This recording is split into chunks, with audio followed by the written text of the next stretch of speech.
The annual summer garden tea at the vicarage was always the sort of affair that drew out the best lace and the worst intentions. Under the awning of white canvas, surrounded by climbing roses and the dry whisper of hydrangeas, the women of St. Edwig's parish exchanged pleasantries sharp enough to slice sponge cake. Mrs. Elspeth Merton, round as a walnut and just as tough, presided over the cake table with the same air a general might use to survey a battlefield. "Miss Marple, you must try the gooseberry tart, baked just this morning," Elspeth urged, her eyes narrowing slightly, as if daring anyone to imply otherwise. Jane Marple, quietly seated in a wicker chair beneath the shade of a birch tree, gave her usual delicate nod. "That's most kind, Elspeth. Gooseberries do remind one of childhood, don't they? All those thorns and yet such sweetness inside." Nearby, the vicar's wife fussed over a jam stain on a fold-up trestle table, while two young boys attempted to balance cucumber sandwiches on their knees. A quartet of elderly gentlemen, veterans of past wars and local chess clubs, discussed the cricket scores with the grave intensity of men who once discussed troop movements. In short, nothing was out of place in the charming village of Nether Wembury. Nothing, until the suitcase appeared. It was not in itself a dramatic thing, small brown leather, with a broken brass latch and a faded paper tag half torn from its handle. But it hadn't been there earlier in the day, of that Miss Marple was quite certain. She had a keen memory for the minor, the bend in a hedge, the missing lace on a hemline, or the way a vicar's wife might wince at a certain name. And this suitcase had not been among the parish raffle prizes, nor tucked beneath the bunting earlier that morning. It sat alone beside the wooden bench near the garden gate, as though it had been placed there by an invisible hand. No one claimed it. No one mentioned it. Most villagers assumed it belonged to someone else. That was the way in Nether Wembury. Assumptions passed for conversation, and conversation passed for truth. "Now that," said Major Bolingbroke, adjusting his monocle as he finally noticed it, "is what we used to call a utility case. RAF standard issue, if I'm not mistaken. You're always spotting ghosts of the war in every piece of luggage," Mrs. Edgecombe quipped, laughing a little too loudly for propriety. Still, a ripple of curiosity passed through the garden like a gust of wind. The vicar, red-faced and harried, excused himself from the sandwich line and inspected the bag with trepidation. "No tag with a name. We'll just pop it into the back hall in case someone's misplaced it. Though, it is strange, quite out of place." "Strange indeed," murmured Miss Marple, folding her hands over her lap. She watched as the vicar attempted to lift it, and frowned slightly when he grunted and said, "Heavier than it looks." Miss Marple, of course, said nothing, but she was thinking about heaviness, about appearances, about how things could arrive without arriving. The suitcase was taken inside, and the party resumed with fresh tea and forced cheer. Yet a crack had formed, faint but undeniable, in the surface of the... It was later, much later, when the scream came. Not a child's shriek or the high titter of village laughter, but a scream drawn from the root of the stomach, the kind that curdled blood and silenced birdsong. It came from the rear hallway of the vicarage. The garden party froze. Teacups were set down mid-sip. Scones were abandoned. Mrs. Peverley from the ladies' knitting circle dropped her lemon square and did not notice. Miss Marple rose at once, slow, unhurried, as though heading toward a dropped napkin rather than a horror. Others bustled. The vicar's wife ran. The vicar stumbled behind her, half whispering, "Oh, good heavens!" The back hallway was dim and cool, the scent of rosewater and lemon polish hanging faintly in the air. The suitcase lay open now, its broken latch forced. Inside it, clothes, disordered and unfamiliar, a brooch, emerald-like but chipped. And beneath them, the unmistakable presence of a human hand, curled as if in sleep. It was not sleeping, of course. It never would again. The scream had come from Hetty Baxter, the vicar's housemaid, who now stood pale as plaster, fingers pressed against her lips, unable to say a word. The vicar, shaking, backed away. "We must phone the police, at once." "Indeed," said Miss Marple, her voice steady. "Though one does wonder." She leaned forward, eyes fixed on the edge of the suitcase. There, stitched into the lining, was a name, faint, threadbare. C. Dorset. No one at the party and no one in the entire village was named Dorset. Not anymore. Miss Marple said nothing further, but in her mind a cupboard door had creaked open. Something or someone, long forgotten, was about to step out. A hush had settled over the garden, as though the hedges themselves were holding their breath. The guests no longer lingered by the tea tables or feigned interest in the raffle draw. Instead, they stood in quiet clusters, casting sideways glances at the back door of the vicarage, where the suitcase had been taken, where the body had been found. Whispers replaced conversation. Suspicion stirred beneath the surface of every exchanged glance. Inside, the constable from Much Dithering had arrived, a man of broad shoulders and narrow instincts, named Constable Lionel Pratt. He was not unkind, merely overwhelmed. Nether Wembury rarely offered him more than the occasional dispute over chickens or a pilfered bicycle. Murder, even in the form of a concealed corpse, was not a familiar visitor. Miss Marple stood quietly in a corner of the drawing room as the vicar paced, and Constable Pratt took notes with the diligence of someone transcribing a hymn. "So you say it was first noticed at approximately..." Pratt frowned. Just after the raffle, the vicar offered, still wringing his hands. Mrs. Weatherby was collecting her floral tea set, and that's when Major Bolingbroke saw the suitcase. "And no one saw who brought it in?" Pratt asked, turning to the guests, now assembled in the room.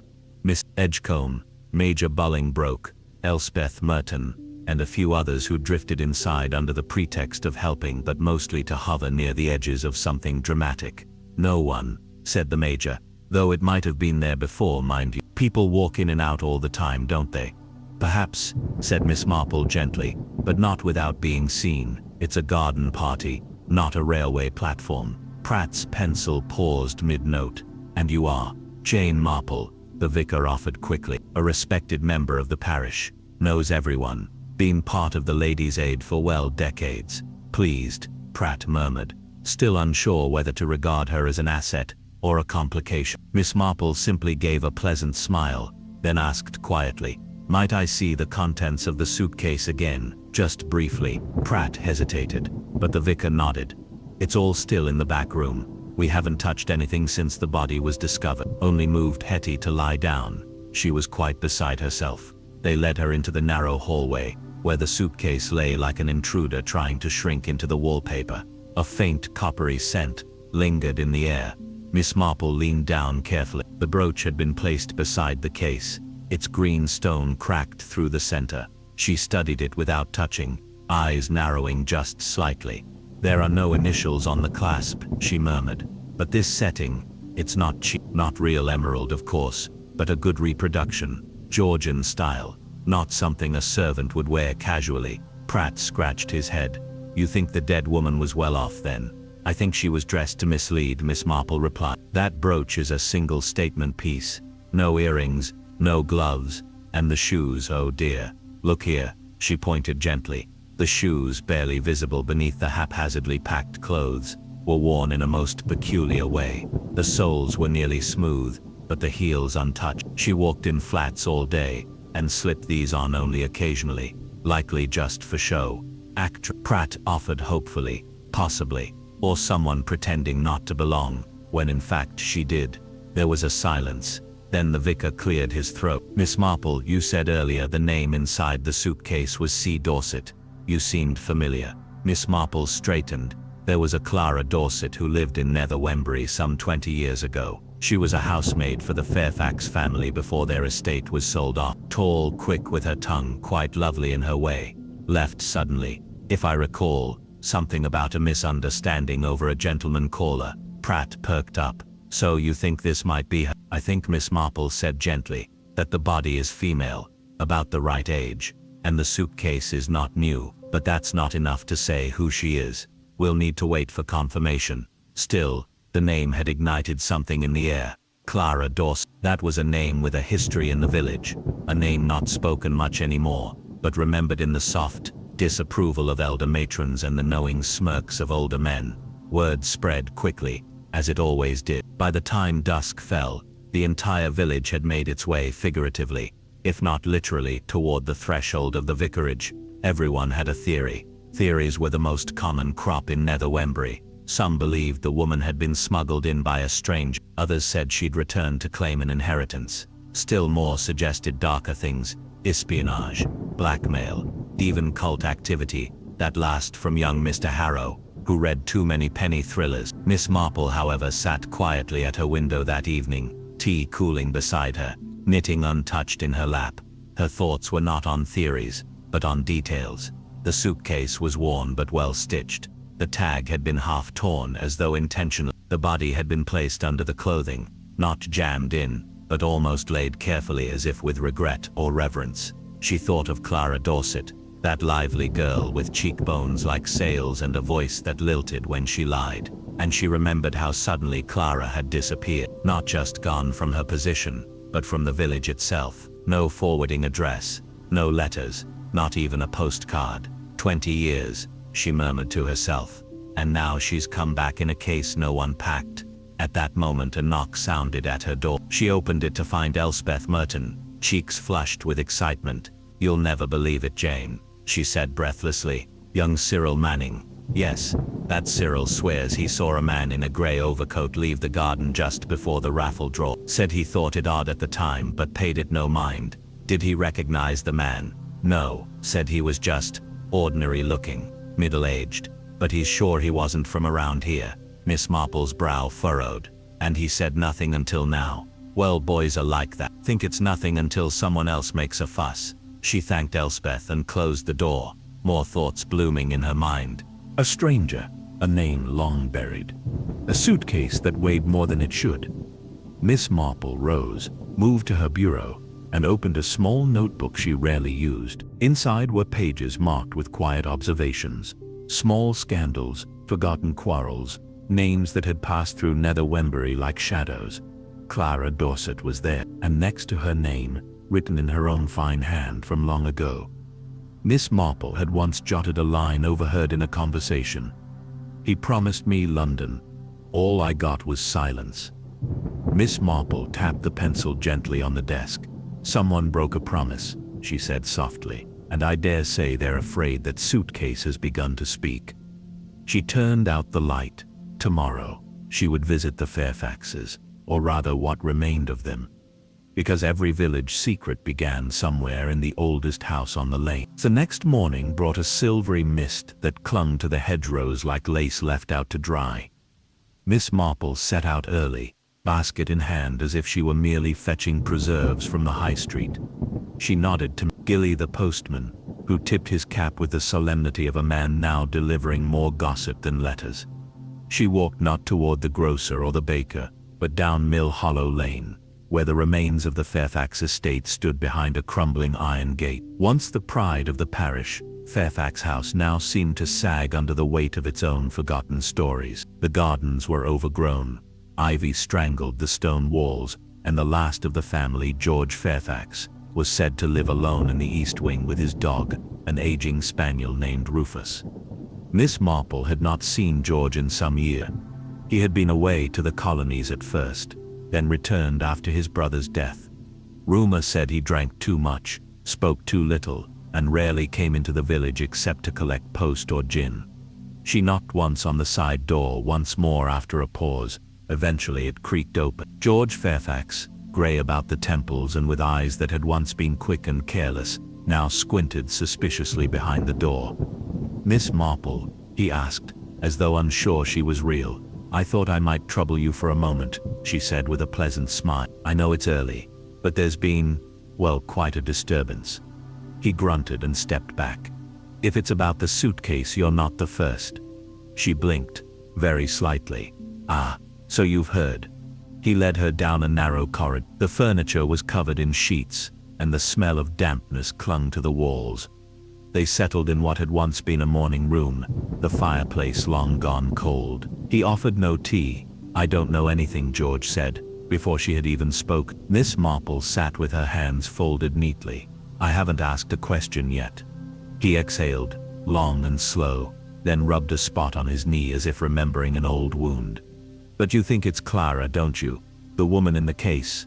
I think the name sewn inside it was her. I think the village remembers her differently than perhaps they ought." George's gaze dropped to the floor. She was a servant, a clever one. I was 22. She was something like a flame. Lit up everything and made you forget it could burn. Miss Marple waited. Silence often filled the right gaps. She left, he said eventually. Ran off. At least that's what my father told everyone. That she'd taken money and disappeared. But it wasn't like that. She didn't take anything, Miss Marple asked softly. She took my brother's temper, his dignity, and maybe his secret. Miss Marple tilted her head slightly. You see, George went on, Clara didn't go willingly. There was a quarrel, one night, in the West Library. I wasn't here, I'd gone to Devon for the week, but when I came back she was gone. Father refused to speak of it. Cedric, my brother, he claimed she had betrayed us.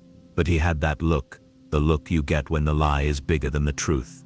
Miss Marple's fingers tensed only faintly on the handle of her basket. Did she write to you? Once.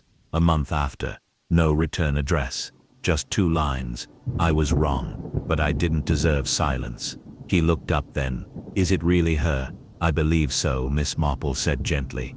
But the face is damaged. The constable is waiting on confirmation from a distant cousin in Hampshire.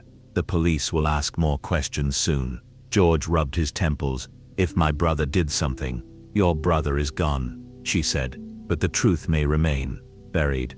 Yes, but not gone. As she left, she paused by a small framed photograph on a hall table. A younger Clara perhaps, though the image was old and the glass fogged. The edges were worn. It had been looked at many times, handled by guilty hands. Outside, the mist had lifted. The path back to the village seemed sharper now, lined with hedges that stood like sentries. By mid-afternoon, word had spread that Clara Dorset's cousin, a Mrs. Thelma Green, had arrived at the station and been taken to the vicarage. She was a stout woman, with a tired face, and a handbag that looked ready to give up altogether. Yes, she said after one look at the photograph from the suitcase. That's Clara. Or Constable Pratt, relieved to finally have something definitive, had begun organizing files with renewed purpose. That settles it then. Now it's murder for sure, but no sign of trauma, the vicar pointed out.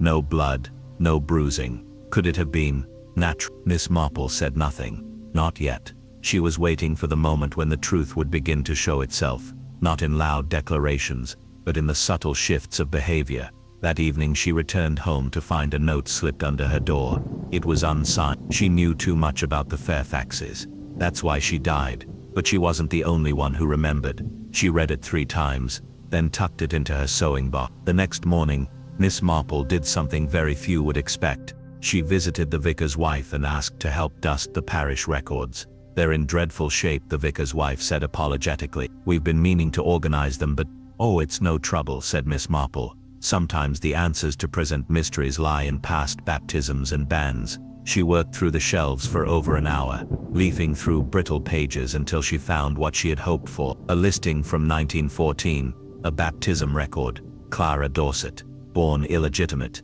no father listed, but just below in the margin, C. Fairfax, witness. Miss Marple tapped the ink with her finger.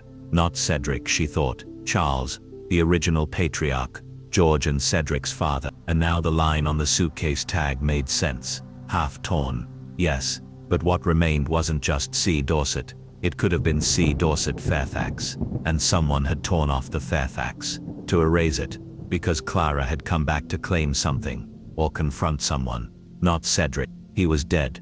Not George. He hadn't known. Then who? Miss Marple sat back on her heels, heart ticking faster now. Someone else had seen Clara that day. Someone still alive. Someone who panicked. And someone who had a key to the vicarage. She thought back to the party. Who had moved freely. Who had gone in and out of the house without question. She stood quickly. She needed to speak with Hetty Baxter, the housemaid who'd found the body. Because the thing no one had asked was not when the suitcase was discovered, but how it had gotten into the hallway after it had sat beside the bench outside. Someone had moved it, which meant someone had touched it, handled it, known it wasn't just luggage. And if Hetty had seen them or helped without knowing, then the key to it all was not just in old secrets, but in the simplest of questions. Who carried the suitcase inside? The scent of lavender polish still lingered faintly in the vicarage hallway. As Miss Marple arrived that afternoon, her steps unhurried. her eyes attentive. She found Hetty Baxter seated in the scullery, nervously plucking at the corner of her apron. A cup of untouched tea sat in front of her. Her fingers were blotchy from soap and lemon juice, and her eyes darted like a creature waiting for the trap to spring. "Hetty, my dear," Miss Marple said gently, "I wonder if I might borrow a moment of your time, just a small question or two. I promise I'll be no trouble." The girl gave a jerky nod, her mouth twisting as though unsure whether to speak or cry. "If you think I've done something wrong." "Oh, not at all," Miss Marple replied with soothing warmth. "You've done something quite right, in fact, raised the alarm. But I believe you may have seen something before that moment. Something small, something others missed." Hetty blinked. I'm not sure. You were in and out of the back hallway during the party, were you not? Bringing out folding chairs, I imagine. Perhaps lemon." Hetty nodded slowly. Yes. I was fetching extra tumblers. They were in the pantry off the back corridor. And the suitcase. When did you first see it?" "I didn't," she said quickly. Not until I screamed." Miss Marple tilted her head slightly. "And was the back door ever left open during the party?" "Only when I was running in and out. But the latch sticks sometimes, so it doesn't always shut properly. The vicar says it needs oil." "Very helpful," Miss Marple murmured. She paused, then leaned in just slightly. "Hetty, do you remember who else went inside during the party? Anyone from the garden who might have slipped away for a moment?" The maid frowned, thinking hard. "Mr. Hawthorne. He came in to borrow a pen for the raffle sheet. Said his ran dry." Miss Marple smiled. "And did he find one?" "He asked me where they were kept. I pointed to the side drawer in the front study. He went off toward it, but I didn't see him come back through. I assumed he did. He wasn't gone long." Miss Marple said, her fingers tapping once against her shawl. "And no one else?" Hetty hesitated. "Oh, and Mrs. Edgecombe. She went in to use the loo, I think. She always says the garden air gives her trouble." That made Miss Marple pause. Mrs. Edgecombe, the same who had laughed at Major Bolingbroke's remark about war ghosts, the same woman who always arrived early at church and lingered late, who wrapped her hair in netting like a relic from the 20s and wore gloves even in July. "I see," Miss Marple said softly. "And tell me, was the suitcase already in the corridor when Mr. Hawthorne or Miss Edgecombe were inside?" Hetty looked uncertain now. "I didn't see it, but I suppose it might have been brought in then." Miss Marple patted her hand. "That's quite enough. You've been most helpful. Thank you, Hetty." As she left, she caught sight of the umbrella stand beside the hallway door. Among the usual canes and umbrellas was a curious item, a short rounded walking stick with a polished silver cap, not something one would imagine the vicar using. And she remembered, quite suddenly, that Miss Edgecombe always walked with a small stick, more for affectation than support. Miss Marple paused, bent down, lifted it. The silver was faintly scratched, almost as if it had scraped against something hard, like leather or brass. She replaced it without comment. Outside, the village was unusually quiet, the hush of curiosity giving way to speculation, suspicion, and something heavier, that weight of the unspoken that settles when murder remains unsolved. She turned toward the Larches, Miss Edgecombe's tidy red brick home on the edge of the green, where dahlias bloomed with military precision. Mrs. Edgecombe herself was out clipping a few straggling petals, her gloves pristine, her hat firm against the breeze. "Miss Marple," she said with a rehearsed smile, "come for a bit of gossip, have you?" "I dare say I haven't got anything new to share." "I imagine not," Miss Marple said pleasantly, "but I rather thought you might help me with something. You see, I've been thinking about handbags." Mrs. Edgecombe paused. "Handbags? Yeah, I recall yours at the tea, such a lovely crocodile texture, and quite large if I remember. One could fit quite a bit inside."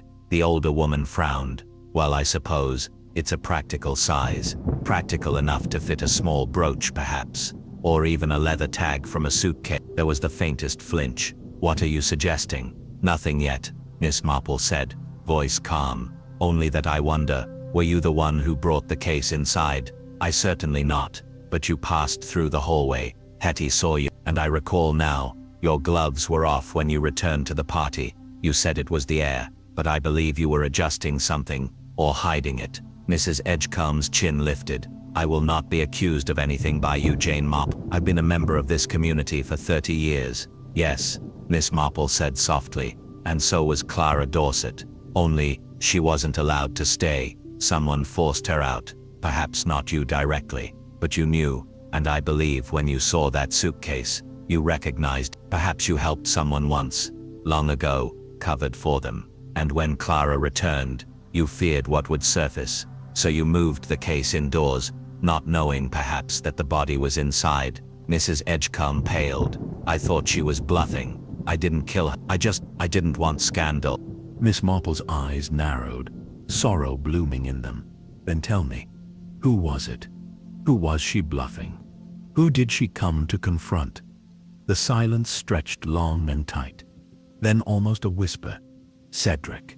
Miss Marple stilled. Cedric is dead, but his letters aren't.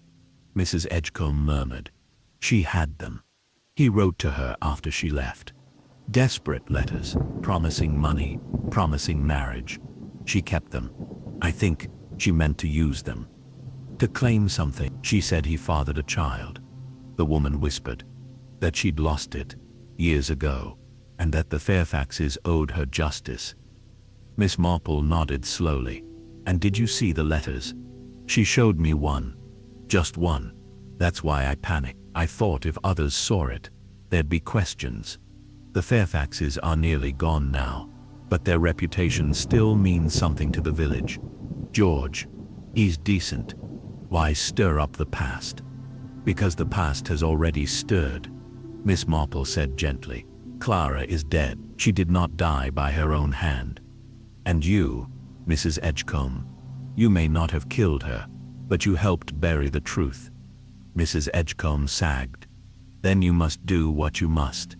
That night, Miss Marple sat alone by her hearth, the flames low, the air still. On her lap lay a folded letter, borrowed from a record kept under lock at the station. Cedric Fairfax's scrawled hand, thick with desperation and guilt.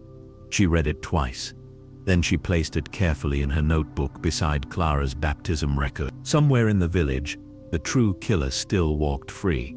But now, she thought, they would begin to feel the circle tightening. Not because of fingerprints or weapon traces, but because people betray themselves in what they say, what they conceal, and the way they panic when silence is no longer enough. Tomorrow, she would visit Mr. Hawthorne. He had borrowed a pen during the party. But Miss Marple suspected he had been writing something else entirely. The morning air carried the scent of honeysuckle and something cooler beneath it. A promise of autumn not far away. Miss Marple walked with her usual measured pace along the lane toward the schoolhouse, where Mr. Lewis Hawthorne lodged. He was the sort of man who passed through life with polished shoes and vague smiles, a newcomer by village standards even after 4 years, a teacher of Latin and local history at the preparatory academy on the hill. He was always respectful, always mild, and always, Miss Marple suspected, too careful by half. She found him trimming a hedge with a pair of borrowed shears, wearing a sleeveless jumper and looking every bit the bachelor who took pride in appearances. Miss Marple, he said, setting the shears aside. To what do I owe the honor this morning? You're not here to quiz me on conjugations, I hope. She smiled gently. Nothing so intimidating. I was hoping for a small word if you can spare it. He gestured toward the gate. Of course. Shall we sit on the bench? They settled beneath the ivy-covered trellis, sparrows flitting in the branches above. Mr. Hawthorne crossed his legs and clasped his hands as though prepared for a polite but brief exchange. I was thinking about the raffle, Miss Marple began mildly, and how you kindly offered to assist the vicar with the prize list. Yes, dreadful luck really to be in the vicarage that moment, he said with a strained chuckle. Rather unfortunate timing. Quite. And you'd gone in to find a pen. So I said, yes. He blinked. That is, I did. But you never actually used the pen, did you? He frowned. Well, no. Someone else had already filled in the last name by the time I returned. She waited. He exhaled. You're suggesting I went in for some other reason. I am suggesting, she said with exquisite gentleness, that your presence in the house coincided very closely with the suitcase's sudden appearance in the rear hallway. And I am wondering why someone like yourself, so careful, so precise, would need a pen at all when you carry one in your jacket pocket at all times. A Mont Blanc, I believe. He was still for a long moment. You notice everything, don't you? I notice inconsistencies. They trouble me. He stood. walking slowly to the edge of the garden path and back again before speaking. I didn't kill her. I never said you did. But I saw her. The day before the tea, she came to the schoolhouse of all places, asked if I was the Hawthorne who used to tutor at Fairfax House. I was for a year, before Cedric left for the war. And she recognized you. She did. And she said something strange. That she wanted to speak to the last honest Fairfax. I thought she meant George, but then she looked at me and said, "No, you're the only one who saw what he did." Miss Marple's eyes narrowed slightly. "What did he do, Mr. Hawthorne?" He hesitated. "I don't know, truly. But I remember, it was the last autumn Clara was employed at the house. Cedric had returned from abroad. I walked in on an argument. Clara was crying. Cedric's voice, I'd never heard him like that. Cold and dangerous. And you did nothing? I was a junior tutor," he said, voice brittle. "A guest under their roof. I told my superior, he told me to forget it. That Clara had asked for trouble. So I left. Quietly. The next week she vanished." Miss Marple said nothing. The silence was her weapon. And it worked. "I thought I saw a ghost when she came to my door," he said. "She didn't ask for help, just asked if I remembered. I told her I did. That was all. And then she left." "But you saw her again," Miss Marple said softly. "At the party. She was wearing a scarf. But yes, I knew it was her. She walked past me like I was no one. But I knew. And when I saw the suitcase near the garden bench, I knew it must be hers. I looked inside. I didn't expect." He stopped, eyes glinting. "I thought she was bluffing about coming back. That maybe she'd left the suitcase to frighten someone. Stir memories. So I moved it. Why? To warn her off. Or, I don't know, to keep the others from finding it. But when I opened it," he swallowed. "She was folded in, like someone had tucked her into sleep." Miss Marple's voice was barely a whisper. "And you said nothing?" "Because I knew the moment I saw her body, I knew it wasn't old vengeance. It was recent. Someone here didn't want her back." She rose slowly. "You've told me the truth now. And that's something. But truth withheld, even from fear, leaves others in danger." He nodded. "Do you think it was George?" She didn't answer. Because the truth was, she didn't know. Not yet. That evening, a strange sort of stillness settled over Nether Wembury. The kind that meant something waited just beneath the surface. The shops closed early. A fox was seen wandering the green in daylight. Children were kept indoors without quite knowing why. At twilight, Miss Marple sat at her desk again. She had added 3 new entries to her notebook. Clara's return was not random. She visited Mr. Hawthorne first. She had a motive tied to Cedric Fairfax's letter, and then, with firmer pressure, someone in the village feared those letters. She reread Mrs. Edgecombe's words. She said she'd lost the child. But what if that was not true? Miss Marple's eyes flicked to the baptism registry once more. Clara Dorset. No father list. But what if?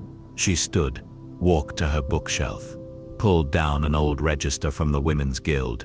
Birth notices, sponsorships, church placements. A tattered page marked 1915. Her finger traced the lines until it stopped. Jonathan C. Fairfax, sponsored by a friend of the mother. Miss Marple drew a long breath. She turned to another entry. Jonathan Fairfax, choir boy, 1927, scholarship award, 1932, emigrated 1938, and returned, just 3 months ago. The realization struck with icy precision. Because she had met Jonathan, he had introduced himself under another name, John Carter, the charming assistant at the new estate agent's office in Much Dithering, the man who had handed out leaflets at the church, who had smiled kindly when delivering a housing flyer to her own front gate. Miss Marple's breath caught. Clara hadn't come back for Cedric. Not really. She'd come back for the son, and someone, perhaps even the son himself, had not welcomed that truth. The knock came on her door just as the clock struck 9. She opened it to find a man standing there in a brown overcoat, tall, clean-shaven, holding his hat in both hands. "Miss Marple?" he asked, voice steady. She nodded. "My name is John Carter," he said.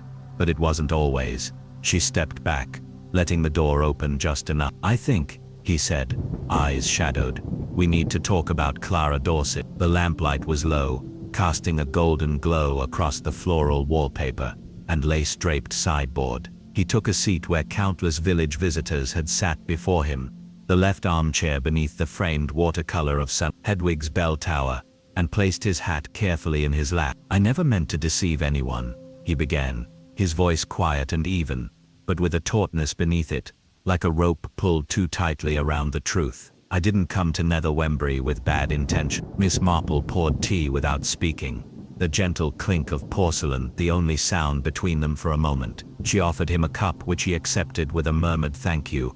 "You are Clara Dorset's son," she said at last. He nodded. "Born in London, raised in Somerset. I didn't know who my mother was until I was nearly 20. She had left me with a foster family as an infant. They were kind, but poor. She sent money for a while, then it stopped. When I turned 19, I received a box from a solicitor's office. Inside were 2 letters, a locket with a photograph of her, and a bundle of old papers, one of them a letter from Cedric Fairfax." He paused, eyes fixed on the steam rising from his tea. "I read it a dozen times. It was a promise, to care for her, to protect their child. My mother must have kept it all those years. That was when I knew. She didn't abandon me. She was pushed away, by shame, by power, by fear." Miss Marple's hands rested lightly on her teacup. "And you chose to come back here. I needed answers, closure. I took my mother's maiden name and built a life for myself. I worked in property, traveled abroad, but it followed me. That question, why had she never come back? What had happened to her?" He looked up now, and for the first time Miss Marple saw something else in his expression.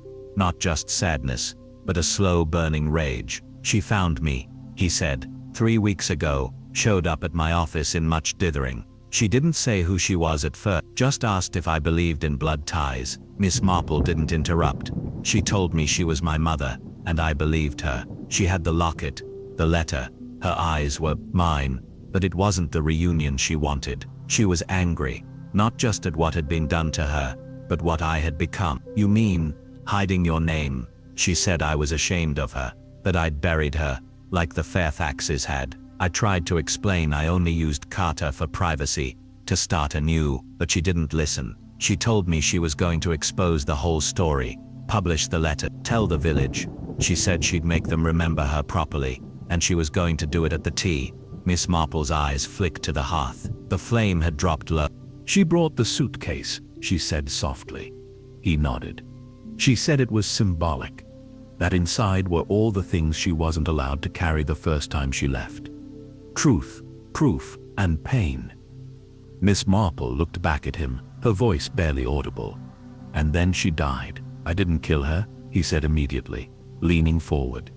"I swear to you, she came to my office the morning of the tea, told me she was going, said I should attend, stand beside her, take my rightful name.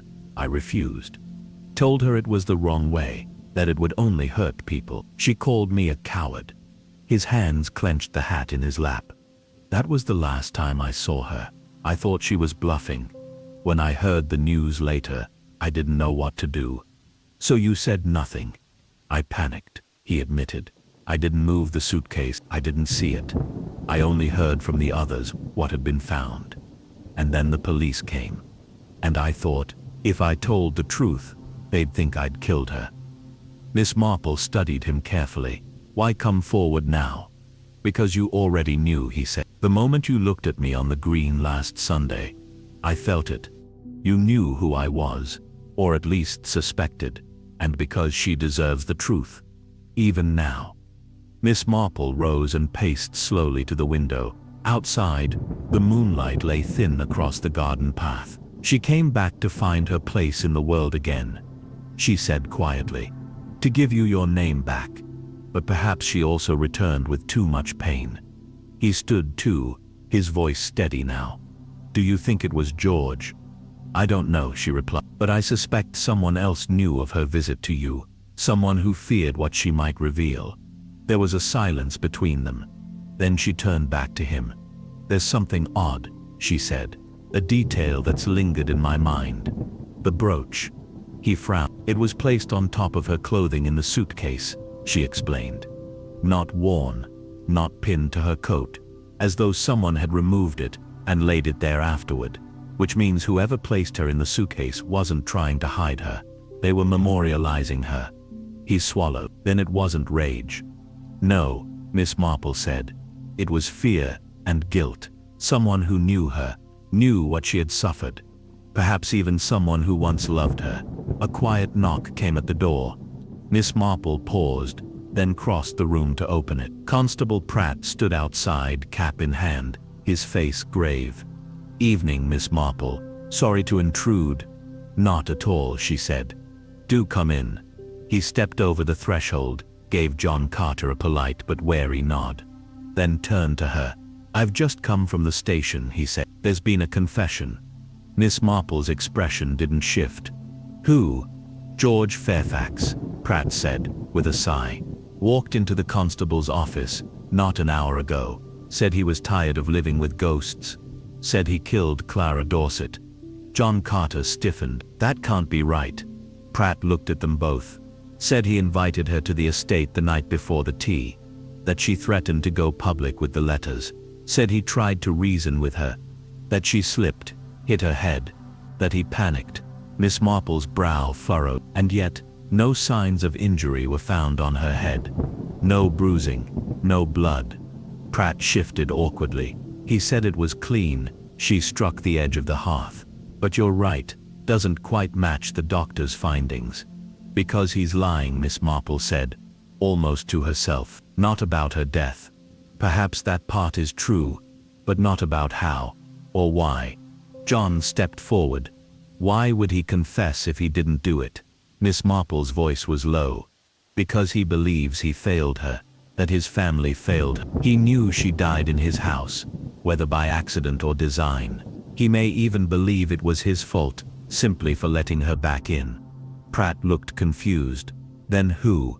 Miss Marple turned slowly, her eyes falling on the open notebook still resting on the side table. On the page marked with one line, "He promised me London.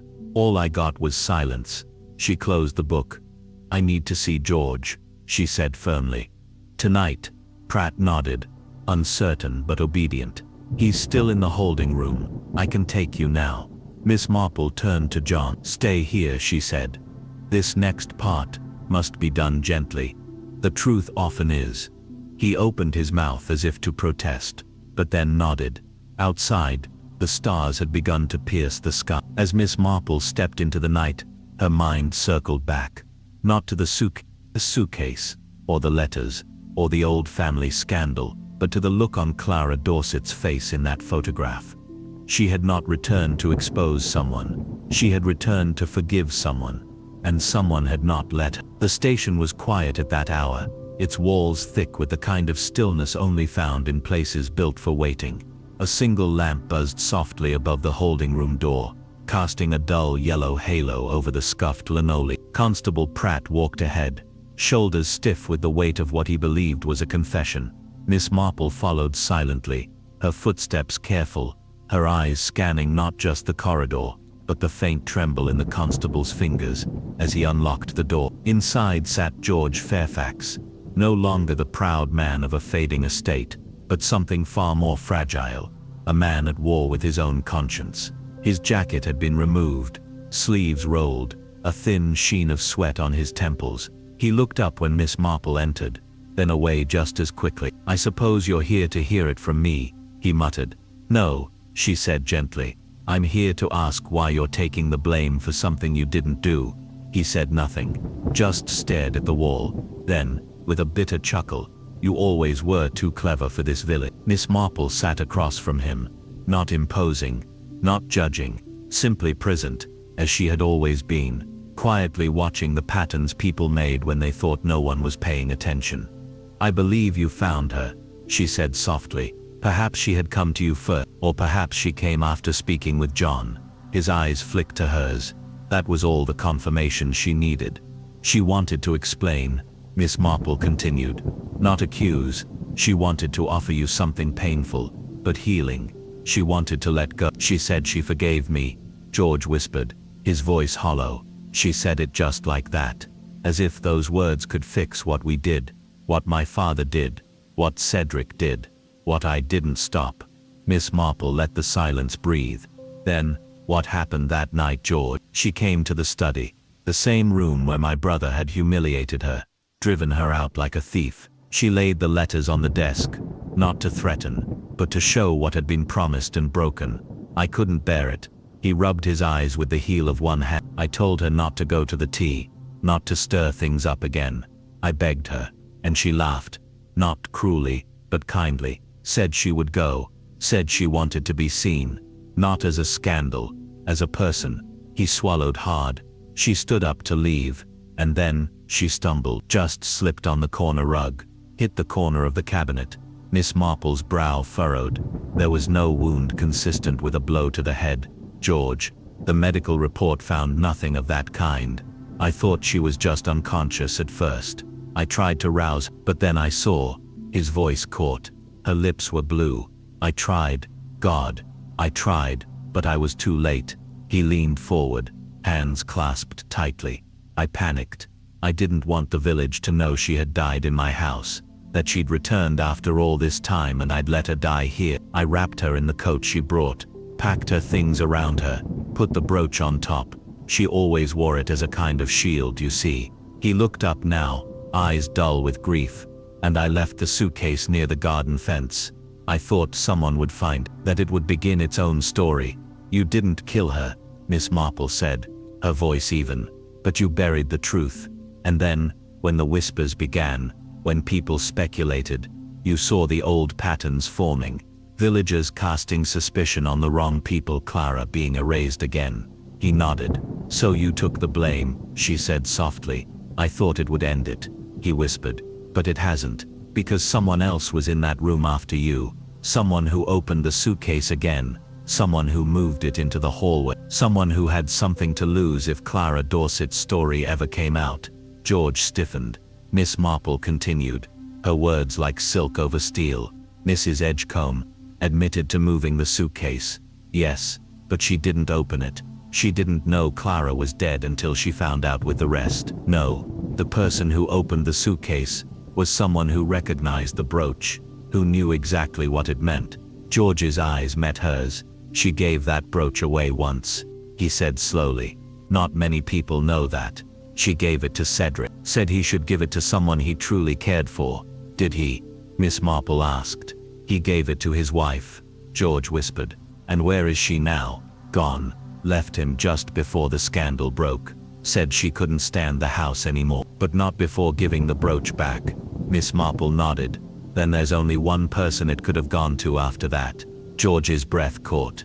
No, I believe, she said quietly, that the brooch was in the possession of your housekeeper, Mrs. Langley. I believe she loved your brother in silence, watched him court Clara, watched Clara fall, and when Clara returned, when she appeared at your estate, bold and unafraid, I believe Mrs. Langley saw it as a threat, not just to you, or your family's name, but to the love she had hidden for decades.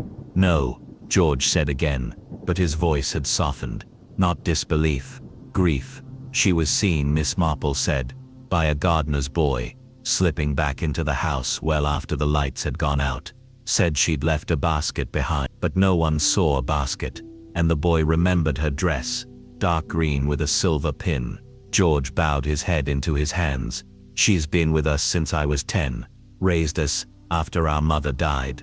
She was the only one who She stayed, Miss Marple said gently, because she had nowhere else to go, and she believed your family owed her something for that loyalty. When Clara came back, radiant and unbroken, Mrs. Langley must have seen the end of that legacy. Pratt stepped forward from the door where he'd been listening, face ashen. We'll bring her in. Quietly, George looked up, and for a moment he was the boy he'd once been. Will she hang? Miss Marple shook her head. I doubt she meant to kill. I believe she gave Clara something to calm her nerves, perhaps in tea or a cordial, something meant to delay her, or silence her, temporarily. But Clara's heart gave out. The coroner noted old strain, a weak valve, likely unnoticed. George's eyes filled. She didn't even scream. No, Miss Marple said. She never did. She stood, smoothing her skirt. Will you tell the village? He asked. I'll tell them Clara Dorset died in peace, and that someone she once loved gave her the final dignity of being remembered. He nodded, shoulders shaking. Later that night, Miss Marple returned home to find the fire still glowing, the kettle still warm. She poured herself a single cup and sat beside the window, the breeze soft against the curtain lace. Outside the village slept, but it would wake to whispers of truth, not scandal, not shame. Just truth. And in the quiet spaces where Clara Dorset had once been forgotten, something would shift. A name would be spoken, a grave perhaps restored, a suitcase no longer packed with silence. Miss Marple closed her notebook. Its final page filled justice. In her village had never required a jury, only a woman who listened. Dawn crept into Nether Wembury on soft feet, painting the cottage eaves with pale gold and brushing the hedgerows with dew. The stillness that followed the storm of revelation was not one of peace, but of suspension, as though the village itself held its breath, waiting to see where the pieces would fall now that the truth had been unearthed. Miss Marple, having slept little, moved quietly through her morning routine. She polished her teapot absently, mind miles away, replaying the final pieces that had clicked into place the night before. She thought of George Fairfax, head bowed beneath the burden of inheritance and regret. She thought of Miss Langley, whose silence had lasted decades, broken not by confession but by consequence. And she thought, most of all, of Clara Dorset, not the girl the village remembered, but the woman who had returned to reclaim something more fragile than justice, her place. The newspapers had not yet reached the village, but already the local murmur had begun. At the baker's, 2 women whispered over the counter about the arrest. At the post office, Miss Gilly sorted letters more slowly than usual, pausing to glance at every envelope as though they might bear witness to something. By 10 o'clock, the vicar had rearranged the afternoon prayer service to include a quiet mention of those lost and those unjustly remembered. It was all as Miss Marple had expected. What she had not expected was the envelope waiting at her door, hand-delivered, sealed with wax the color of dried rose petals and marked only with her name, Miss Jane Marple, in a looping, uncertain hand. She took it inside, sat with her tea, and opened it with care. Inside was a single folded sheet of heavy cream paper. It read, "I didn't mean for it to end like this. I thought I could stop her from speaking. Just for a little while." She wouldn't listen. None of them ever did. And in the end, she looked at me not with fear but pity. I couldn't bear it. I'm sorry. For her. For him. For everything. It was unsigned, but it did not need to be. Miss Marple recognized the hesitation in the strokes, the regret buried between lines. Miss Langley had written it not for forgiveness, but as a kind of final record, a truth to sit alongside the lies she had kept folded into her apron for years. By noon, Constable Pratt had confirmed what Miss Marple already suspected. Miss Langley had been taken to the county infirmary in a state of collapse. Her health, brittle and failing, had caught up with the strain. She would not be returning to the Fairfax house, nor likely to any court. Miss Marple made her way to the infirmary quietly, bringing a jar of plum preserve. It was a small, odd gesture, but one she felt right. The nurse, a serious girl with sharp elbows and a sympathetic heart, allowed her 5 minutes. The room was small and dim, with one window cracked open and a sparrow chittering just beyond the sill. Miss Langley lay pale against the pillows, her face sunken but not unrecognizable. Miss Marple sat beside her and did not speak for a long time. When she did, her voice was not that of the detective, but of the woman who had known her since girlhood. "She came back to forgive you," she said. "You feared she came to destroy what you had built, but she only wanted to be seen, to reclaim her story." Mrs. Langley's eyes fluttered open, then closed again. "I was so angry," she rasped. "He loved her, not me, never me." "I know," Miss Marple said gently, "but you were never invisible to Clara." She remembered the brooch. She remembered who had once cared for her, even quietly. There was a tear, just one, that slipped down the woman's cheek. Miss Marple rose quietly, set the jar of preserves on the small bedside table, and left. Outside, The world turned as it always had. Children chased hoops down the green. Mr. Bullingbroke haggled over the price of geraniums. But there was something cleaner in the air, as if the village, scrubbed by sorrow and time, had finally remembered how to breathe properly. By the week's end, Clara Dorset was buried in the churchyard. The stone bore her name, and nothing more. Clara Dorset, loved and remembered. No mention of scandal, no whispers of disgrace, just presence. George Fairfax attended the burial, standing beside John Carter, both men stiff with emotion. John had not returned to much dithering. Instead, he had walked the lanes of the village each evening, reacquainting himself with a place that had almost stolen his history. He did not speak much, but when he did, it was with clarity. She gave me back a story I didn't know was mine, he said to Miss Marple one afternoon, as they sat on the edge of the village pond. Now it's mine to carry properly. Miss Marple nodded, hands folded around her walking cane. The burden of memory is lighter when it's shared. He looked at her. Will they forgive me for not speaking sooner? Some will, she said. Some won't. But time has its own way of making room for truth. As summer waned, the rhythms of Nether Wembury returned, but something unspoken had shifted. In the churchyard, a new bench appeared, facing Clara's grave. No plaque, just worn wood and space to sit. Sometimes, Miss Marple would see villagers there. Miss Edgecombe, silent with her gloves off. Hetty Baxter placing a single daisy beside the headstone. Even Mr. Hawthorne, scribbling something in a small leather notebook. Life resumed, but with gentler eyes. One evening, Miss Marple received a parcel in the post. Inside was a freshly bound book. The Suitcase No One Packed, A Village Remembered, by John Carter. A dedication on the inside page read, "To those who observe quietly, and in doing so restore the rest of it." She closed the book with a soft smile and set it on the shelf between The Lives of the Saintly Women of St. Hedwig and the Parish Register. That night, before bed, she looked out her window toward the garden, where the roses had begun to wilt at the edges, their bloom fading but not gone. She thought of Clara's final walk through the village, head held high, her story packed inside a battered suitcase. She thought, not for the first time, how easy it was for truth to be misplaced, and how vital it was for someone, anyone, to pick it up again.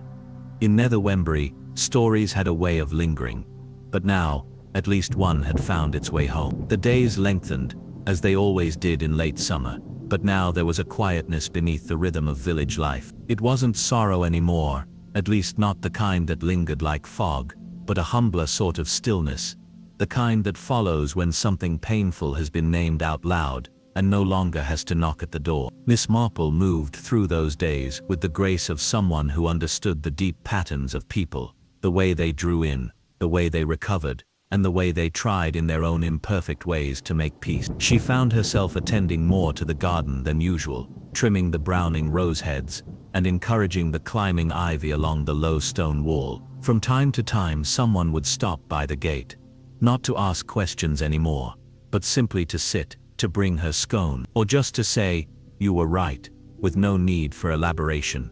It was in one such moment, a still afternoon where even the sparrows seemed unwilling to disturb the quiet, that John Carter appeared again at her gate. He had lost some of the guardedness in his shoulder, no longer looking over them. He stood in shirt sleeves, tie tucked into a waistcoat, as if the burden of proving himself had eased slightly, though not disappeared entirely.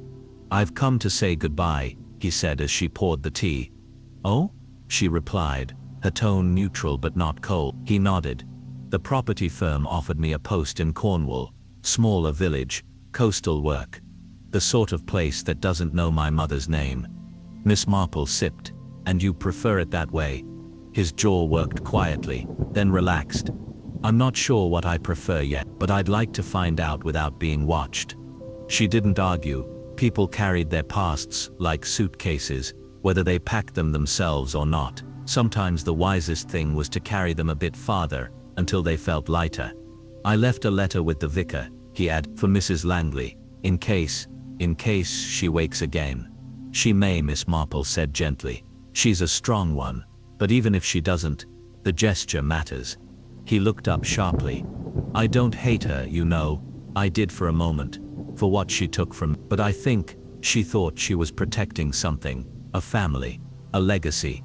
She just didn't realize she was burying another one to do it.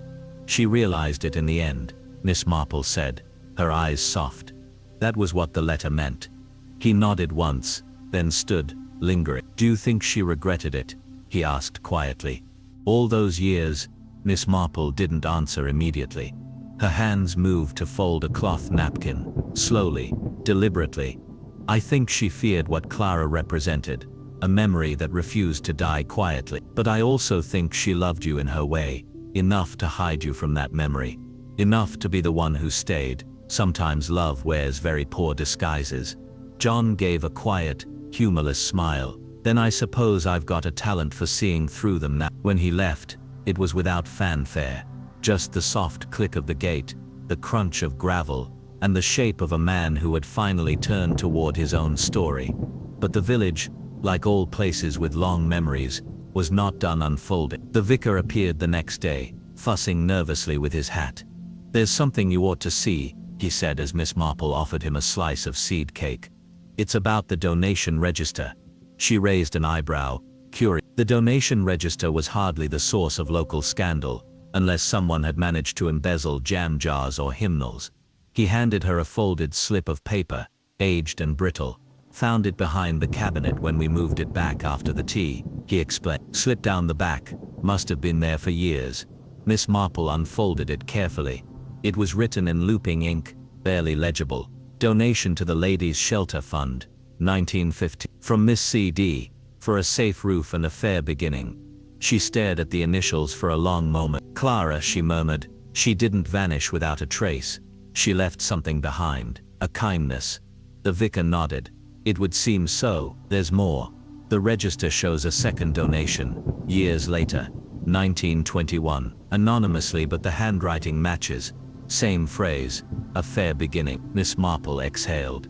She was watching from a distance, even then, trying to do good. Perhaps that's how she lived, the vicar said softly, not in confrontation, but in quiet course correction. Miss Marple placed the slip on the table beside the tea. Then it's time the village knew. You think we should publish it? She shook her head. No, but we should build something with it. Something lasting. A bench perhaps, or a fund for young mothers in need. No plaque, just the name of the fund, a fair begin. The vicar smiled faintly. She would have liked that. I believe, Miss Marple said. That's why she came back, to finish what she began, not just to be remembered, but to allow others to begin again. And in the weeks that followed, small changes took root. The vicar's sermon included an anonymous reading about truth, grief and quiet forgiveness. Mrs. Edgecombe, now walking without gloves and without her walking stick, began organizing a collection for the shelter herself. Hetty Baxter was promoted to assistant at the village library, where she had begun keeping a shelf of quiet stories, tales of those who had endured and found peace. Even Major Bolingbroke offered to paint the bench, though he fussed the whole time about the damned sapwood. Miss Marple watched all of this with the mild detachment of someone who had long ago learned that justice, when done properly, did not ring like a bell but settled in like good soil. And then one morning, as the leaves turned slightly at their tips, and the sun began to pull back from the longest days, a package arrived at Miss Marple's door. Inside was a photograph. It was a picture of a woman standing in front of the sea smiling without apology. Behind her was a man, older, strong in posture but soft in gaze, resting a hand lightly on her shoulder. Beneath the photograph, in careful penmanship, were 4 words, for what she began. There was no signature, but Miss Marple didn't need one. She placed the photograph inside a frame and set it near the front window, beside the blue and white vase Clara had once admired, many years before as a girl helping serve tea. And as the village moved forward, as letters came and went and the world shifted, as it always did, Miss Marple continued to listen, not for secrets anymore, but for beginnings. But in Nether Wembury, everything was eventually noticed. The villagers, sensitive as ever to small details, who had switched jam brands, who had added a cushion to their front step, began to ask gently about the woman in the seaside photograph. Miss Marple never elaborated unless asked directly, and even then she answered with only what was necessary. Someone whose story finally found its ending. It was not closure that the village felt, but something gentler and more lasting. The quiet ripple of restoration, the sense that a name once pushed to the margins had now been brought carefully back to the center. It changed the way people talked about the past. There was less hush in the tones used when Clara Dorset's name came up at church or over tea. Children asked who she had been, and the elders answered without embarrassment. And yet, beneath this gentle transformation, something still pulled at Miss Marple's thoughts. Not sharply, not urgently, but insistently, a sense of something unresolved. Not in the crime. No, that had been settled as much as it could be, but in the story around it. A note out of key, faint, but constant. It was during her weekly visit to the parish archives that she found it. She was reviewing the donation logs again, prompted not by doubt but by instinct. As she turned one brittle page after another, her eye was drawn not to Clara's original donation, but to the anonymous one recorded 6 years later. The handwriting matched, yes, but the ink did not. It was darker, fresher. Not just aged more slowly but more recently written. Her brow creased. She checked the registrar's initials. The page had been signed by Edith Langley, not the original housekeeper, too young at the time, but the same name, and the same woman Miss Marple now recalled, who had served tea during the church's 1921 harvest social. There had always been 2 Edith Langleys in the family, aunt and niece. It was the niece, still living in Lower Bentham, just 2 villages over, who had recently written to the vicar offering to assist with the new shelter fund. The letter tucked into the donations ledger bore similar handwriting to the 1921 entry. Miss Marple's fingers paused mid-page. The donation wasn't Clara's, it never had been. It had been made in her name, or at least in her spirit, but by someone else. Someone who knew of her, perhaps even had met her, and wanted to continue what she'd started. But that led to a deeper question. Who had kept Clara's paper? Who had preserved the letter, the photograph, the brooch, and ensured they remained intact long enough to find John? The conclusion, when it came, was as quiet as a drawer sliding shut. Someone else had helped Clara all those years ago, helped her leave the village, helped her place the child, and perhaps most strikingly, had kept her secrets until the very end. Miss Marple returned home that evening and lit a single lamp, setting her tea beside the photograph once more. She studied Clara's expression, not fearful, not triumphant, but composed, resolute. It was not the expression of someone fleeing disgrace. It was the expression of someone who had made peace long before the village had, which meant she had not come back only to be seen or remembered. She had come back because the time had finally arrived to put the last piece in place. The next morning, Miss Marple visited the post office. Mr. Gilly, with his bushy eyebrows and soft-spoken ways, greeted her as he always did, but she could see his gaze flick to the ledger she carried beneath one arm. "Bit of village history?" he asked, pouring her usual halfpenny worth of stamps. "Something like that," she replied, eyes scanning the walls. She spotted it then. The photograph, taped gently to the corner of the village notice board. A younger Clara, same eyes, same calm mouth, posing beside a tall, broad-shouldered woman in a nurse's uniform. Beneath it, handwritten, were the words, "St. Martha's Women's Refuge, 1917, Reunion Day." "Funny that turned up last week," Mr. Gilly said casually. "Someone left it in the outgoing box. No note. Thought perhaps the shelter might like it." "May I?"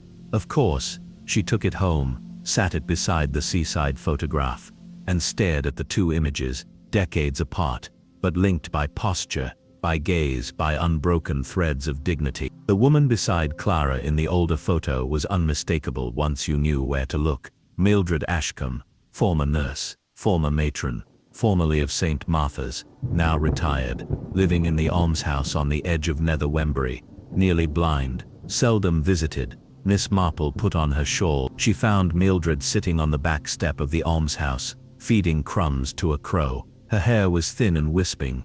Her fingers trembled slightly, but her back was straight. "You're here about Clara," she said without looking up. "I am," Miss Marple replied, taking the bench beside her. "I thought you might be," Mildred murmured. I wondered how long it would take someone to follow the trail all the way. You kept her secrets a long time. They were never mine to tell, only to protect. Miss Marple folded her hands. You helped her escape. I did, and I helped place the boy. I sent word when she died. I gave him the letters. I wanted him to know the truth, but in his own time. Why now? Mildred turned her clouded eyes toward the sun. Because time ran out. Clara wanted to come back while she still could, not to cause harm, only to close the circle. Miss Marple was quiet a long time. Then, and the suitcase? I told her not to bring it, told her the village wouldn't understand, but she said it was never for them. It was for him.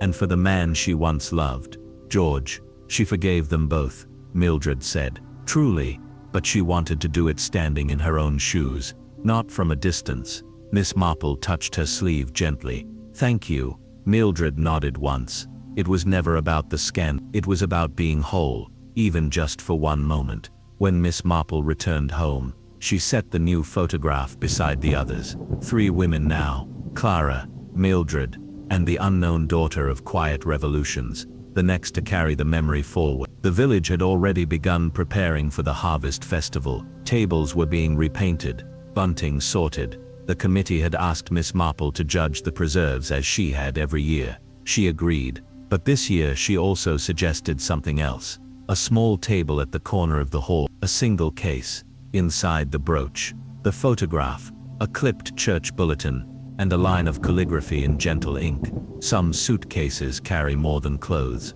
Some carry names and hopes and truth too long silenced. This one is empty now, but it is not forgotten. And for once, in a village that had long preferred tidy endings and stories never spoken, no one objected. They simply nodded and made room. The morning of the harvest festival dawned clear and mild. A light wind rustling the bunting stretched between the linden trees by the parish hall. The air carried the smell of cinnamon scones, fresh thatch and earth still warm from the late summer sun. Villagers bustled about arranging tables, brushing off folding chairs and setting out jam jars with ribbons. But near the rear of the hall, apart from the commotion, stood a small walnut display case, unassuming, quiet. Inside sat the brooch, its chipped green stone catching the light like an old eye remembering something. A photograph, a folded church leaf, and a single card. This suitcase is empty now, but it is not forgotten. People approached it silently. They didn't linger long. Some nodded, some smiled faintly. A few touched the glass. For once, no one asked who the woman had been. They knew now, not through whispers, but through something much stronger. Story. Miss Marple watched from her place near the preserves table, wearing her usual hat with the violet ribbon. She did not make speeches. She did not take questions. She simply received the occasional quiet glance from someone who understood what had been carried and what had been laid down. In the weeks that followed, life in Nether Wembury settled into its softer rhythms. The bakery returned to its usual prices. The vicar returned to quoting scripture instead of soliciting donations, and the bench beneath Clara Dorset's headstone was now worn smooth by visitors, some known, some strangers passing through. Mrs. Langley passed quietly in her sleep just after Michaelmas. There was no scandal, no inquiry. George Fairfax arranged the funeral himself, and it was Miss Marple who gave the eulogy.